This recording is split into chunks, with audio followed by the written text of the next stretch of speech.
pagi anak-anak sekalian. Pagi. Ya. Selamat pagi. Pagi. Oke. Bagaimana kabar hari ini? Baik. Sehat ya? Ya. Kuat ya? Ya.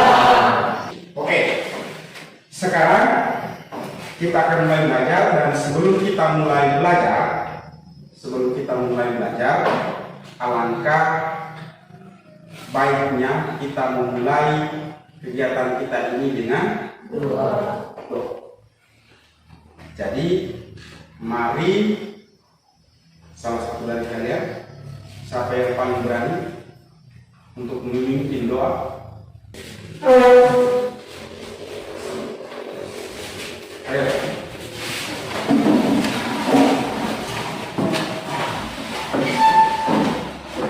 Di sini. Oke. Jadi sebelum kita memulai kegiatan pembelajaran kita memulai kegiatan kita ini dengan berdoa. Silakan. Marilah kita siapkan hati untuk berdoa.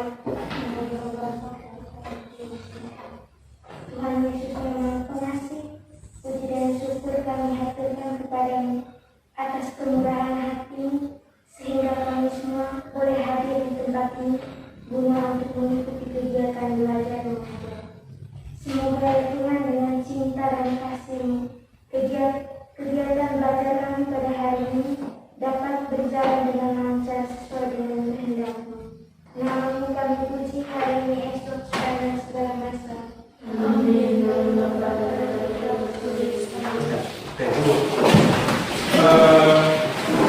Jadi berdoa, ya berdoa.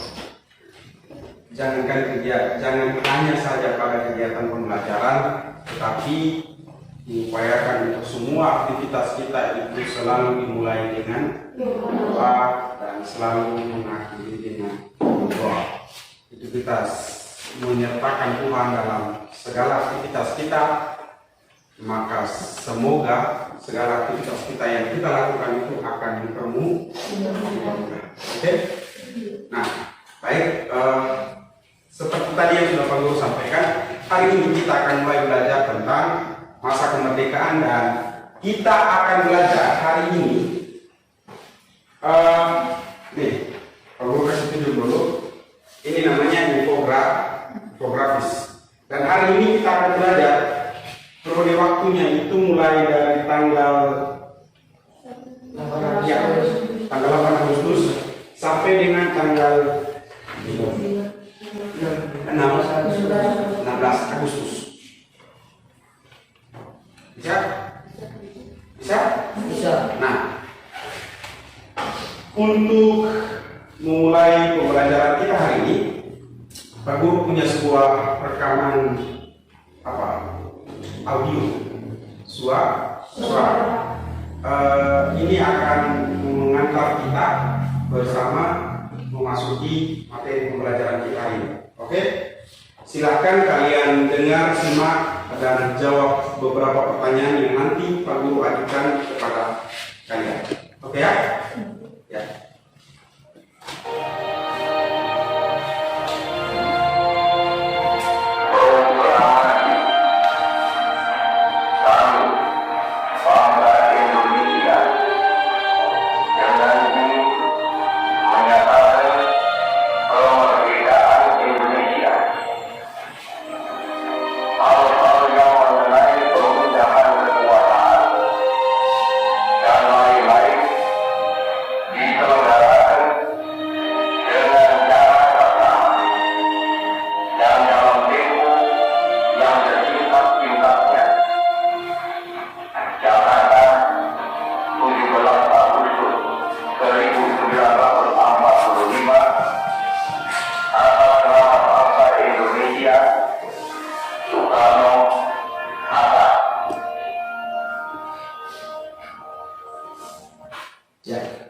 Jelas ya?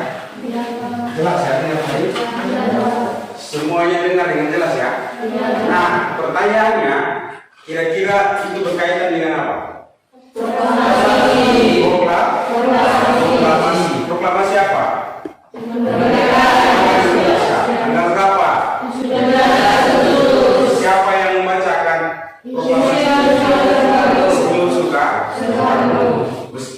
kita tidak bertatap muka dengan beliau, tapi itu adalah suara aslinya beliau.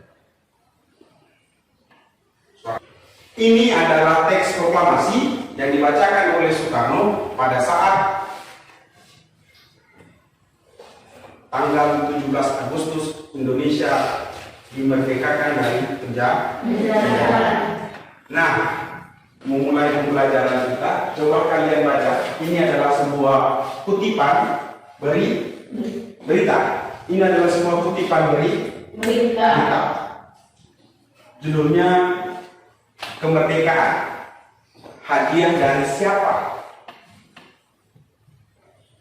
Nah, Pak Guru persilakan kalian untuk mengakses berita ini. Silakan. Ayo, maju dan silakan kalian membaca berita ini. Silakan.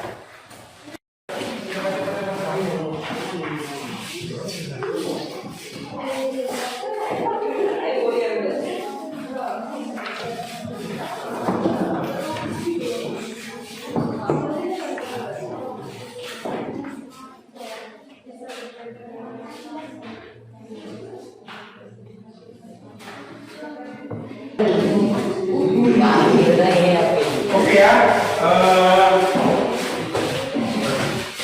ini adalah salah satu kutipan berita yang menyebutkan bahwa kemerdekaan di Indonesia adalah hadiah dari Jepang. Kenapa hadiah dari Jepang? Apa yang menunjukkan bahwa kemerdekaan Indonesia itu hadiah dari Jepang? Menurut berita ini, adanya pembentukan lembaga namanya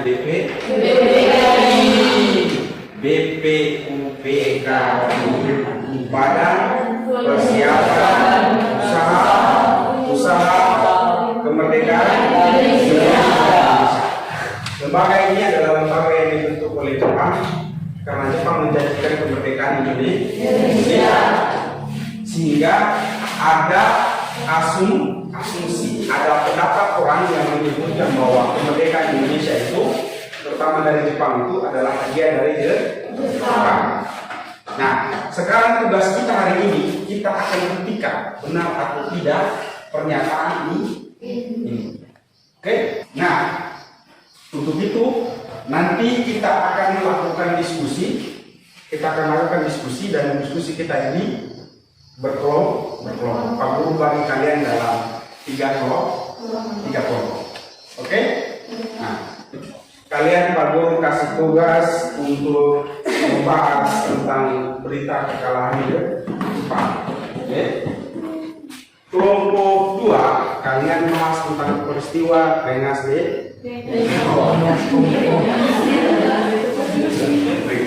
Kelompok 3, kalian Pak Guru kasih tugas untuk perumusan teks proklamasi. Oke? Kalian punya tugas itu membuat menuliskan hasil diskusi kalian di lembar kerja itu. Bisa? Ikuti petunjuknya. Jika belum paham silakan bertanya. Semua kelompok wajib berkontribusi, memberikan pendapat, masukan dan lain sebagainya. Oke? Oke.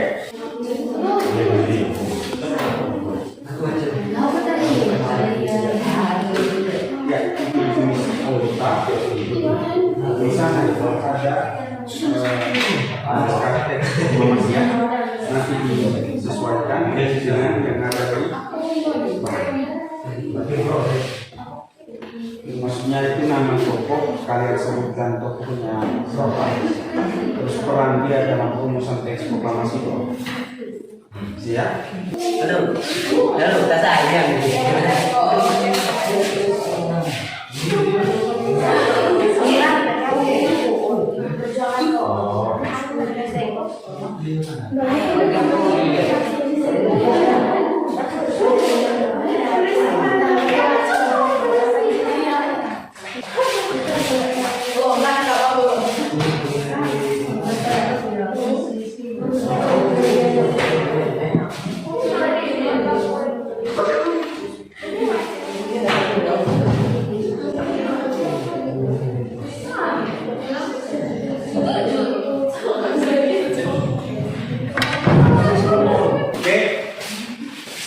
kembali.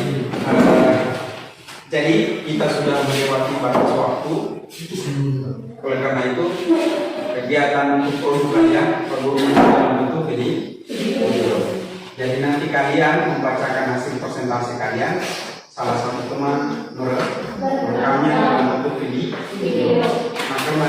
Kemudian Pak Guru kasih opsi dua opsi, kalian boleh memilih merekam presentasi seperti biasa ini, ataukah kalian bermain peran. Jadi ada dua pilihan. Kamu bermain peran. Kelompok satu, Pak Guru contohkan. Kelompok satu ketika mendengar berita kekalahan Jepang, ada berbagai macam respon. Golongan muda, jadi nanti kalian bikin dua kelompok saling berdebat. Kami mau Indonesia merdeka besok. Ada kelompok sebelah yang mewakili golongan dua membantah. Tidak boleh. Kita sudah sepakat dengan Jepang. Melalui PPKI kita akan berundi untuk memerdekakan Indonesia. Jadi buat sesingkat itu saja. Paham?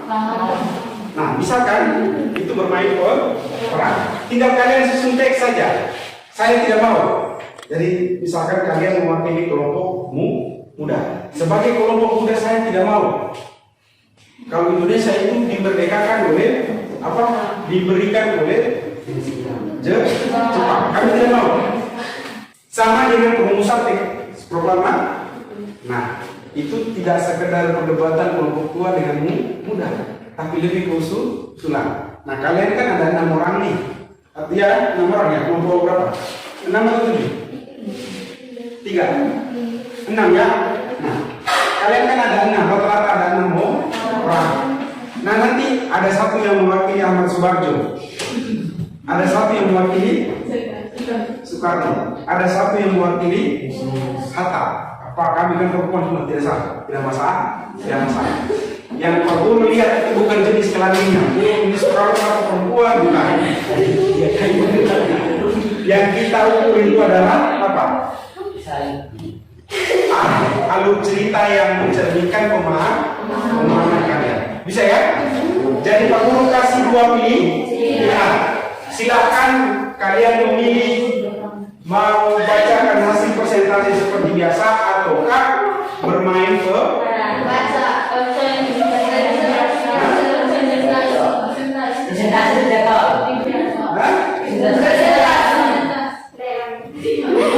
maksudnya begini, Pak Guru kasih pilihan, kalian silakan berembuk bersama kelompok untuk menentukan.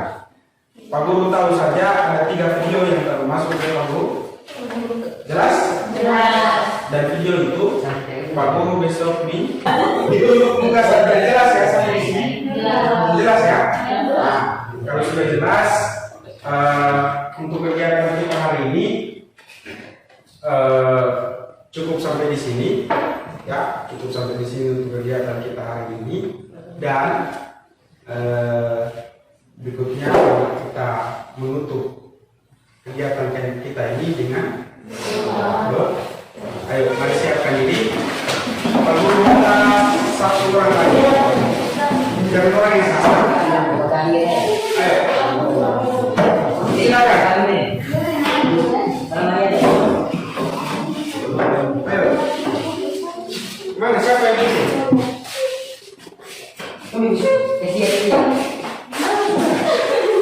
Oke, mari kita mulai berdoa. Silakan. Marilah kita siapkan hati kita untuk berdoa kepada Bapa dan Putra dan Roh Kudus. Tuhan Yesus Kristus, terima kasih karena Engkau telah membimbing kami dalam kegiatan belajar kami. Dan kini kami ingin pulang ke rumah kami masing-masing. Jaga dan lindungilah kami. Semoga kami sampai pada tempat tujuan kami dengan keadaan sehat. Namamu kami puji hari ini, esok dan sepanjang segala masa. Amin. Silakan dulu.